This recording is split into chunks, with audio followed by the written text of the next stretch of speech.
So good evening. Today we shall be having a discussion of the bony thorax. This is the outline. As you know, the bony, the thoracic cage is made up of the ribs, as you can see, the thoracic part of the vertebral column, the scapula, and the sternum, and the clavicle. And we shall also look at the clinical significance of each of these structures. So, uh, jumping dive into our discussion, we have the classification of the ribs. There are two types of the classification. One is based on the articulation, the other one is based on the structure. So based on the articulation, we have two ribs. They are the ones which attach anteriorly to the sternum by their costal cartilages. We have rib 1 up to rib 7. Typically, they have two attachments: posteriorly to the vertebral column, to the vertebra, and anteriorly to the sternum. So we also have the false ribs, the ribs 8, 9, 10, which attach to the 7th rib by the costal cartilages and the small synovial and their small synovial joints. Then we also have the floating ribs, 11 and 12. Those are not not true ribs. They don't have anterior attachment. They don't have a neck. They just have one facet. So based on the structure, the ribs can be classified based on the generalized structure of the rib. And typically, a rib has a head, a neck, and a body. As you can see in this image, this is the head of the rib. It has the articular facet above. It also has the articular facet below. This is the tubercle of the rib. This is the angle of the rib, and on the inferior border of the rib, there is the costal groove, or the costal groove where the neurovascular structures pass. So we have the atypical ribs, which do not have the typical structure that we have just discussed, such as rib 1. It has only one articular facet. The superior surface has got two grooves for the passage of the subclavian vessels, separated by the scalene tubercle, where the scalene muscle attaches, and this separates the vein from the artery. The artery travels along on the inner side with the brachial plexus, while the vein travels on the outer part. So the ribs 8, 9, and 10, they are atypical ribs also. So the ribs articulate posteriorly at the costal vertebral joint and costal transverse joints, and anteriorly at the costochondral and costosternal joints. As we can see here, this is the posterior attachment, this is the costal vertebral joint, this is costal transverse joint, and these are the costochondral joints, these are the costosternal joints that we have just talked about. And this is the sternum that we can see here, which has the three parts, as we shall see on the discussion about the sternum. The clinical significance of discussing about these ribs, like you have already seen the subcostal groove shown over here. The costal groove, it allows the passage of the neurovascular bundles, the vein, artery, and nerve, which can be injured during surgical procedures such as needle thoracotomy or insertion of chest tubes, whereby the surgeon or the doctor has got to be careful. You have got to palpate the upper border of the rib and go just above the upper border of that rib with your needle pointing upwards to make sure that you are avoiding to injure the neurovascular structures that are passing in the costal groove. So the other clinical significance is that the middle ribs are commonly fractured, especially at the angle of the rib, because they are fixed posteriorly and anteriorly. They easily get fractured. And talking about fractures, if the first rib gets fractured, It can injure the lower trunk of the brachial plexus. Remember, we have said it passes just above the first rib, and the person can present with clamp case paralysis characterized by a claw hand deformity with wasting of the forearm muscles, especially those with the distribution of the ulnar nerve. Also, blood vessels can get injured at this point, and the person can have a lot of bleeding. But and also talking about fractures, the ribs, when they fracture at multiple points, you get what is called a fried chest, whereby the person will be having paradoxical breathing movements when you look at their chest. And this can be managed by fixing the fried segment of the rib, because this can injure the parietal pleura and cause open pneumothorax, or it can injure the visceral pleura and cause closed pneumothorax. So these fractures can also injure the blood vessels and bleed into the pleural space, causing hemothorax. So the patient might present with both pneumothorax. So before I leave the topic of pneumothorax, pneumothorax is a surgical emergency that usually is supposed to be diagnosed clinically. You will have a patient who presents with chest pain, and when you examine, you find reduced breath sounds. When you percuss, you find a hyperresonant chest, and and you don't wait for it to become a tension pneumothorax. You have to do needle decompression to convert it into a simple pneumothorax, and subsequently do a chest tube to remove this air. Because if you wait for the investigations, the chest x-rays, the CT, and so on, the patient has very high chances of dying from this pneumothorax. So we also have the thoracic outlet syndrome, which occurs when there is a compression of the neurovascular structures that we have just talked about between the first rib and the clavicle. This could be by a tumor, for example, Pancoast tumor, or some other causes such as the cervical rib that occurs in 1% of the population.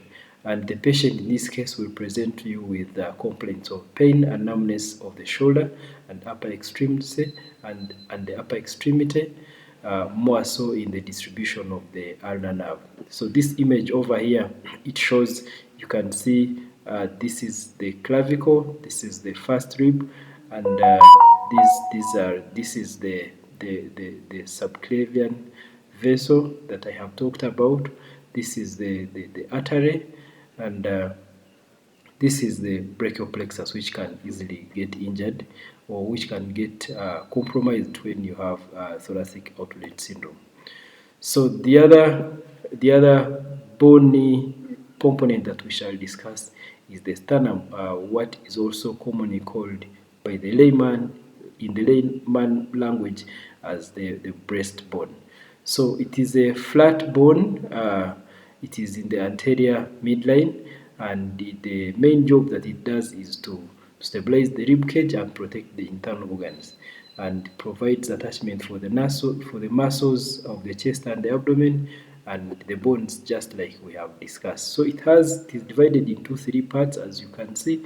It has the manubrum of the manubrum, it has the body, and it has the xiphoid process. These are the articular facets for the structures that we have talked about. This is the anterior view, this is the lateral view of the sternum, as we have said. So the most clinically significant part of the sternum is the sternal angle of Lewis. It is very important because it is a very significant landmark because of the happenings that occur at this point. If we can go into detail, it is a point where there is the bifurcation of the trachea to form the right and left bronchioles. Then it is where the aorta the aortic arch starts and ends. It is the end point for the pericardial sac.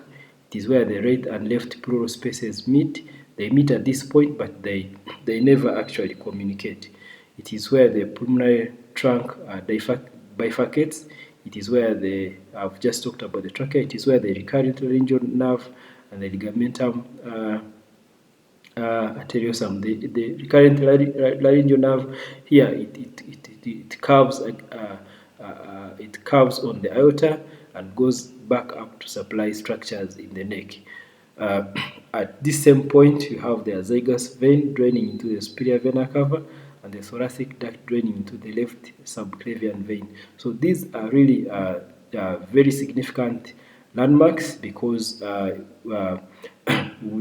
another clinical significance of the sternum is where median sternotomy is done when you want to have access to the chest cavity to be able to do operations on the structures within the chest cavity, the mediastinum structures and the lungs. You gain access to the chest by opening by opening the sternum, and when you do this, there is a risk of injuring these structures, especially at this point, and you have got to be aware of this.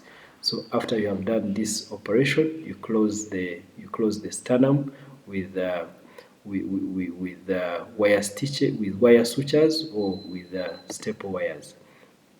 This is talking about the sternotomy that I've already talked about. Also, it's a very good site for bone marrow biopsies when you want to do diagnostic purposes, like you're looking for malignancies like breast cancer. If you are looking for childhood cancers like leukemia, like leukemias, you might have to do a bone marrow biopsy. Or if you want to do a bone transplant, you have to take samples from the marrow, and this is really the best site that is used. So there are other conditions that may occur at the sternum, such as costochondritis, which is the patient presenting with chest pain at the sternal area, which is worsened by deep breathing or cough, and you could diagnose this by just palpating along the costosternal angles, the costosternal joint, and you'll be able to distinguish it from the other respiratory and cardiac and other causes of sternal pain. So rarely it can get fractured, but this is really rare, but it can occur when there is high impact force, maybe in a motor vehicle crash whereby the steering hits the anterior chest wall. So the other bone that we shall discuss is the clavicle. Clavicle really is it comes from a classical Latin language, which is clavicule, meaning a small key. This is the longest horizontal bone. It is S-shaped. Its medial 2/3 is convex and its lateral 1/3 is concave, and the junction between these two parts has the nutrient artery. So this is the illustration of this over here is the illustration of the clavicle. You can see the medial 2/3, the medial 2/3 which are convex, and the outer 1/3 which is convex. And clinically significant here is that when there is a fracture of this clavicle, it usually occurs at the junction between the medial 2/3 and the outer 1/3. And when this occurs before the insertion of the coracoclavicular ligament, the weight of the arm pulls down the distal part, and you will have it pulls down the distal part, and you will have displacement, and this patient usually requires operative management. So the other clinical significance about the clavicle is that it is the first bone which starts ossifying at about 6 to 12 weeks, and it is still the last one that ossify between 17 and 25 years. So the clinical significance of this is because we know that the medial border ossifies at about 19 to 21 years in both gender. It can be used for forensic age estimation in cases whereby age is contested. For example, you might have a defilement case, and you, as the expert, you are asked to give your expert opinion about the age estimation of the criminal. The other bone that we shall discuss is the scapula, which is also called the shoulder blade. It is a flat bone lying on the posterior surface of the chest. It has two surfaces, the ventral and the dorsal surface. It has three borders. The superior, which is the shortest, it has the lateral and the medial border.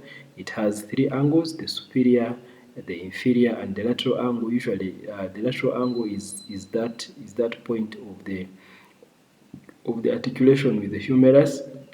Then it has three fossa, the subscapular and the infra and the supraspinous fossa.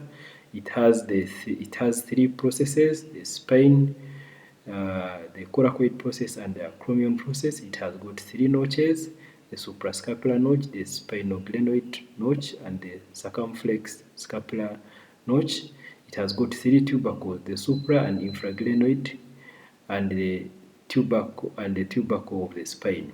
So the clinical significance of the scapula is that when the surgeon is doing radical mastectomy, whereby both the pectoralis major and pectoralis minor muscles are removed, the long thoracic nerve, which gives it gets injured often in these operations, and the patient would present with a winging of the scapula.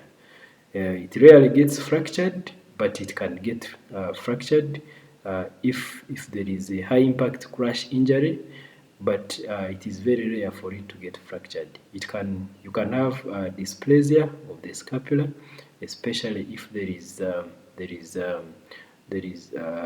brachial plexus injuries, especially during difficult labor. Then you can also have scapular bursitis, which can result in snapping scapular syndrome. The other bony structures that we shall discuss, they are the thoracic vertebra, and we know that there are 5 segments. You have the cervical vertebra. You have there are 7 of them, followed by the 12 thoracic vertebra, followed by the 5 lumbar, followed by the 5 sacral, and followed by the coccyx.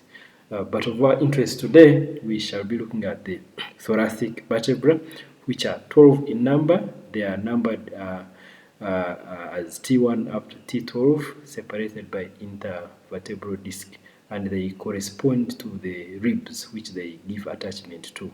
So and the ribs which they are attached to, they correspond to the numbers. For example, the first rib will be attaching to T1, second rib attaching to T2, and so on and so on. So these vertebrae have characteristic distinctive features which distinguish them from other vertebrae. When you look at the body, there are 4 distinctive features. The body is heart-shaped.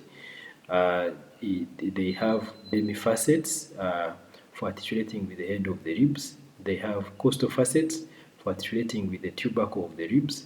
They have spinous processes, a long spinous process actually in this case. But T1 has 1 costal facet, and T10 and T12 have single costal facets. That is, those are special characteristics of those unique vertebrae. So this is the illustration of the structure of the thoracic vertebra. This is vertebra number 6. You can see the characteristic heart-shaped like this body of this. You can see the superior facet in this view. And in this view, you can see both the superior and the inferior facet. You can see the long spinous process.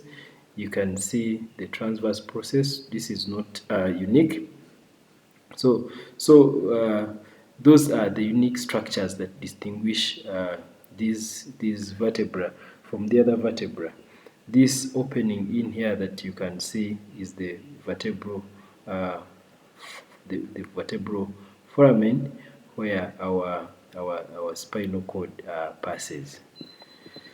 So the clinical significance of the thoracic vertebra is that when we grow old, when we age, like you can see this old grandma here, is that due to osteoporosis and degenerative disease, these vertebra, they are not able to support the body mass, and the person presents with kyphosis, as you can see in this case. But also kyphosis can occur in young people, especially the children, and if they have bad posturing habits, or if they are found of carrying heavy bags, like we can see. We have been seeing a lot of school children carrying heavy bags as they go to school. So this is the brief discussion about the bony the bony rib cage, and I hope it is very helpful to us. And we shall be discussing other important topics on this channel. Stay tuned. Thank you.